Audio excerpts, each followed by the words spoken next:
aborder toutes ces questions religieuses, politiques, il faut avoir des modèles, il faut avoir des grilles de lecture. Prenons la question des outils. Il y a ceux qui conçoivent ces outils et il y a ceux qui les appliquent. Et on peut dire que, par exemple, l'étape de la loi, c'est un outil. Les lois sont des outils pour les juges, pour les avocats. Et d'ailleurs, il y a des gens qui sont en mesure de les modifier, ces outils, de les corriger, de les faire évoluer. Mais il est clair que celui qui reçoit des outils, qui se sert des outils, n'est pas en position dominante. En tout cas, il n'est pas le concepteur de ces outils. Parce que la plupart des concepteurs n'utilisent pas ces outils. C'est un autre problème. C'est un faux débat, c'est une autre question. Mais on est d'accord, et l'économie le montre bien, que ce qui est important, c'est de produire les outils, et pas seulement de les consommer et les utiliser. Dans un cas, on est un exportateur, dans l'autre cas, on est un importateur. Et la balance commerciale s'en ressent dans un sens ou dans l'autre.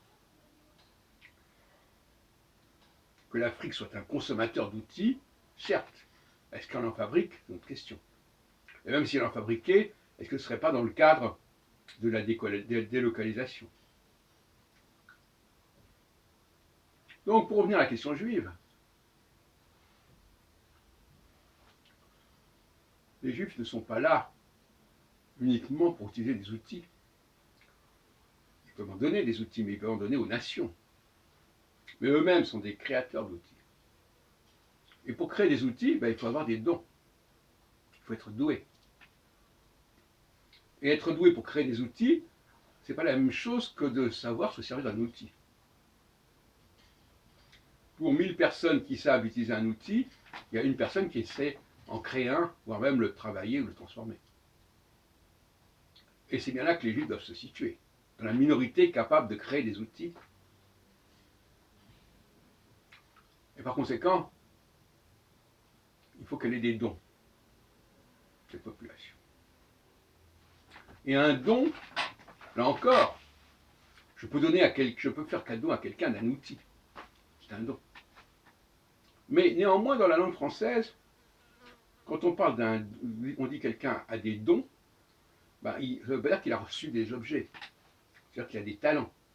Quand on dit que quelqu'un est doué, ça veut dire qu'il a reçu quelque chose. C'est qu'il est né avec ça. On est quand même encore capable de faire la différence entre celui qui se sert de quelque chose qui existe et celui qui est capable de créer quelque chose de nouveau. Avoir un don pour jouer de la musique, ça ne veut pas dire qu'on a un don pour créer de nouvelles œuvres, par exemple. C'est d'ailleurs un drame. Donc oui, il faut quand même imaginer qu'il y a deux catégories. Il y a les concepteurs, les créateurs, et puis il y a les utilisateurs, ceux qui appliquent. Et le peuple hébreu, à mon avis, n'est pas là pour appliquer des lois, pour obéir à des lois. Il est là pour faire des lois, pour donner des lois. Et il peut donner des lois parce qu'il a le don de comprendre les lois de la création, les lois de la société. Et ce don, il le reçoit de son Dieu. C'est-à-dire tout l'esprit de Jérémie 31. Vous ne serez pas simplement des gens qui reçoivent une formation, une éducation. Vous serez des gens qui auront quelque chose en eux-mêmes. Donc ils seront doués par eux-mêmes. Ils sont dotés par eux-mêmes. Alors il ne faut quand même pas se tromper. Il ne faut pas avoir une vision féminine du don. Il faut avoir une vision masculine. Ce n'est pas celui qui en profite qui est important. C'est celui qui élabore, qui génère ce don. C'est pas vrai. Cet outil. Les Juifs doivent donner au monde parce qu'eux-mêmes, ils ont reçu. Et pas ils ont reçu, ils reçoivent. Attention, il n'est pas question de parler d'un don qui remonterait à quelques siècles. Il s'agit d'un don que nous avons en nous-mêmes aujourd'hui et que nous aurons encore demain. Pas du tout la même chose. Et nous devons remercier le Seigneur, notre Seigneur, pour ces dons. Et c'est ce qu'il attend de nous.